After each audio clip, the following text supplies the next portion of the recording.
SSC তে A+ থাকলে ভালো হয়, অগ্রাধিকার দেওয়া হবে। এরপরে কোনো একটা ইউনিভার্সিটি থেকে পাস করতে হবে, সিজিপিএ 3 পয়েন্টের উপরে লাগবে, অনার্স মাস্টার 2টা ডিগ্রি লাগবে, এক্সট্রা কোয়ালিটি থাকলে অগ্রাধিকার দেওয়া হবে, কম্পিউটারের নলেজ লাগবে, ভাষার দক্ষতা লাগবে, সব অ্যাকোমোডেট করা। বেতন কত? 15,000।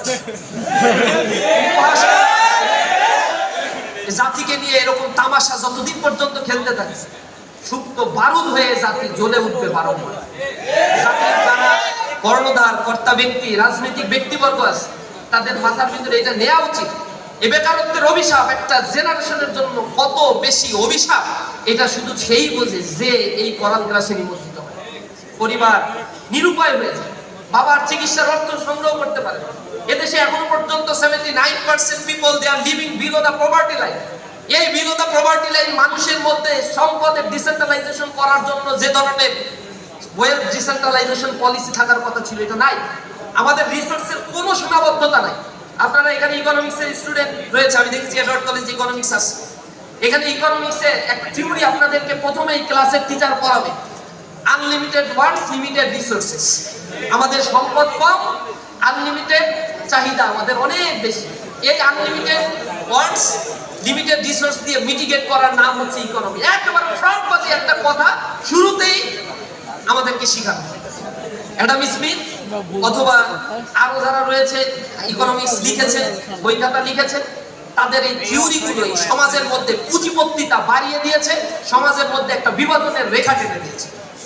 অথচ নতুন ভাবে একটা ইকোনমিক্সের কথা বলছি, সরাসরি ইসলামিক ইকোনমিক্সের কথা বলে না, বলে welfare economics, close to Islamic economics. Welfare ইকোনমিক্সের থিওরিতে অনেক বড় বড় প্রথিতযশা ইকোনমিক্সরা বলছে পৃথিবীতে রিসোর্সের কোনো অভাব নাই, অভাবটা হচ্ছে ওয়েলথের ডিসেন্ট্রালাইজেশন।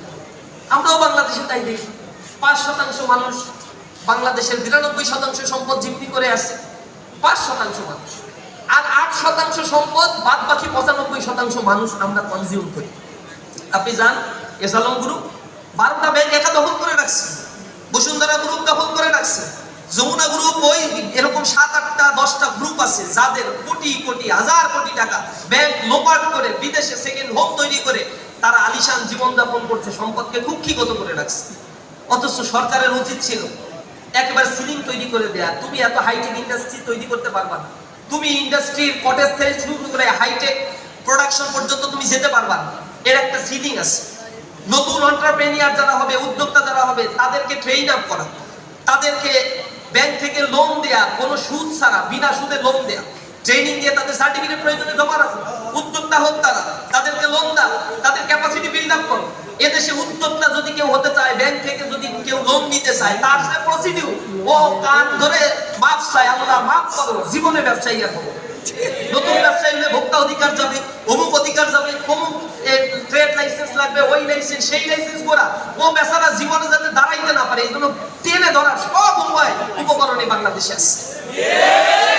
ইয়াং জেনারেশনকে ইম্পাওয়ার্ড করার এত স্বর্ণালী সময় এই বাংলাদেশ আর কোনোদিন পাবে না। 80 বছর পরে এরকম ডেমোগ্রাফিক ডিভিডেন্ড সুবিধা আর 80 বছর পরে দেশের ললাটে আসবে।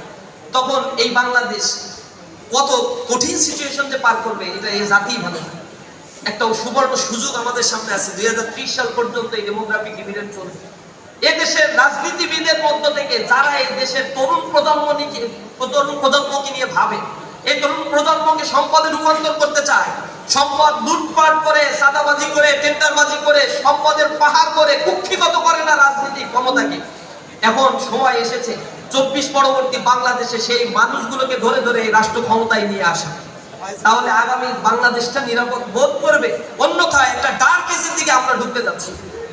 আমি আন্দাজে কোনো তথ্য বলছি না, তথ্যগুলো এখান থেকে যাওয়ার পরে বিলাই নিবে। এই ডেমোগ্রাফিক ডিভিডেন্ড সুবিধা হচ্ছে এমন একটা সুবিধা, আমি বারবার বলি, প্রতি বক্তব্যে বলি, প্রত্যেকটা ইয়াং জেনারেশনকে পেলেই বলি, এই সুবিধা পৃথিবীর যে দেশ পেয়েছে সে দেশ পৃথিবীতে অর্থনীতির দিক থেকে লিটল ড্রাগনে পরিণত হয়েছে। আজকে তাইওয়ান, হংকং, সিঙ্গাপুর, এই দেশগুলোকে বলা হয় they are the little dragon of economic development. ঢাকার মতো সিটির মতো ছোট্ট একটা জায়গা, এরকম দেশগুলো তাদের মাথাপিছু আয় 30,000 মার্কিন ডলার, 40,000 মার্কিন ডলার।